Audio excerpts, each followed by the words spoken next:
the mind, strength in words, pureness in our blood, pride in our souls. Let's salute our country on this Republic Day. Good morning, respected Head of Junior Wing, coordinator, teachers, and my dear friends. Today, on behalf of Class 5B, we welcome you all to our class assembly. The topic for today's assembly is Republic Day. Let us begin our morning assembly by seeking the blessings of Almighty. I request all of you to stand and join your hands to receive a shower of blessings.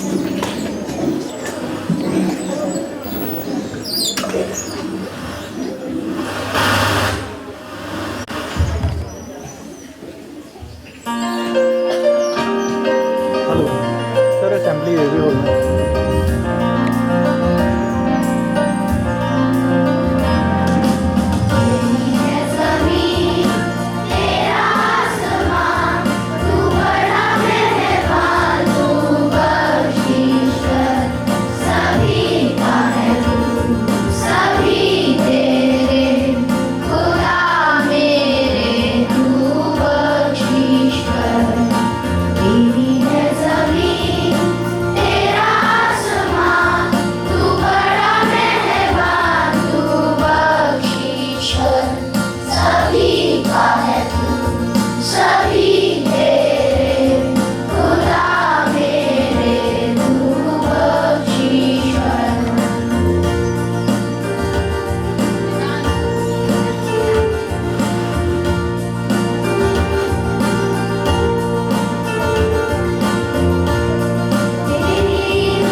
A good thought invites a new change. Now I will invite Tejaswini to share the thought of the day.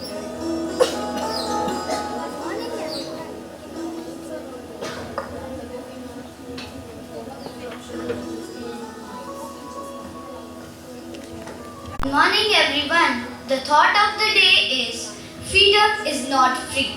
It must be earned through vigilance, courage and sacrifice. I repeat my words. Freedom is not free. It must be earned through vigilance, courage and sacrifice. Thank you.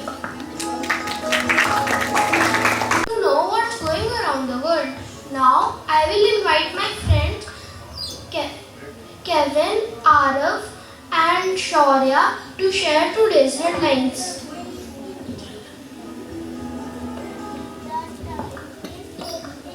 Good morning. Today's headlines are Strengthening India-EU Trade Relations. Piyush Goyal visit to Brussels focuses on free trade agreement and bilateral economic cooperation. Maharashtra to launch a unified transport platform for mobile, allowing seamless travel across metro buses and railways. Bihar Postal Department to introduce AI for smarter parcel delivery and customer service. Indian team advanced to semi-finals in Kho-Kho World Cup 2025 unbeaten in all matches so far. D. Gukesh received the Khel Ratna Award from President Draupadi Murmu in New Delhi. Today's weather report is today's maximum temperature will be 20 degrees Celsius and minimum temperature will be 8 degrees Celsius. Thank you. Sharing today's news. Now I will call my friends to share some facts about Republic Day. The Constitution of India came into effect, i.e. 26th of January 1950. The Constitution of India was written by Dr. B.R. Ambedkar. The Indian Constitution was adopted by the Constituent Assembly on 26th November 1949, but it came into effect only on 26th January 1950. On this day, a grand parade is held at Rajpath in New Delhi, which is attended by the President and the Prime Minister, along with other guests from across the country and abroad. The President of India unfurls the national flag on this day. The parade showcases a multi-hued image of the country's rich cultural heritage and military prowess. Now I will tell you the difference between hoisting the flag on Independence Day and unfurling the flag on Republic Day. On Independence Day, the national flag is tied at the bottom and then pulled down. The Prime Minister then hoists the tricolor. The day is to mark the historical event of the independence of the country from British rule. However, on Republic Day, the flag is tied up on the top and then unfurled without pulling it up. This depicts that the country is already independent, and one of the major differences is that the Prime Minister hoists the tricolor on Independence Day, but on Republic Day, the President, who is the first citizen of the country, unfurls the flag. Thank you. A short video on Republic Day will help you enhance your understanding about Republic Day. So here's the video.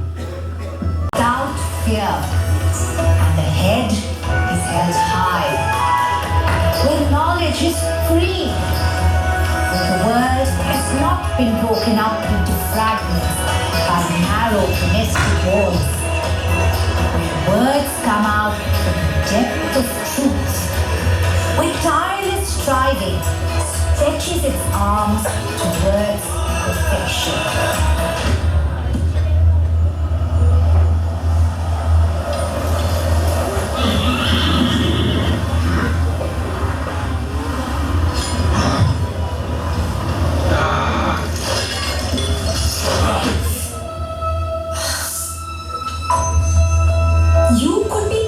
For expressing and celebrating your love towards your country. But that doesn't seem surprising when a foreign government rules over our country, isn't it? Indians had to fight hard for their freedom and rights. And this struggle ended in 1947 when India got independence. A new government led by Indians took over. But how could Indians have ensured that future governments don't limit the rights and freedoms of the people? By forming a democratic republic. But what does that mean? A democracy is a system of government where people have the authority to elect their leaders. A republic is a system of government where the head of the nation is not a monarch. When you combine the two, you get a democratic republic. Now, how does a democratic republic protect people's rights and freedoms? Well, through a rule book called the Constitution. it like a rule book of a sport. Only when every player abides by the rules can their rights and freedoms be protected, and we can have a fair game. In a democratic republic, the government and citizens are the players, and the Constitution is their rule book. The Constitution defines the powers of the government, rights and freedoms of the citizens. Today, on the 26th of January in 1950, our Constitution came into force and India became a democratic republic. That is why we celebrate this day as Republic Day. Remember, this setup can survive only if it has well-educated, vigilant citizens who respect the ideals of our Constitution. Citizens with their eyes on the future, where the mind is led forward by thee into ever-widening thought and action.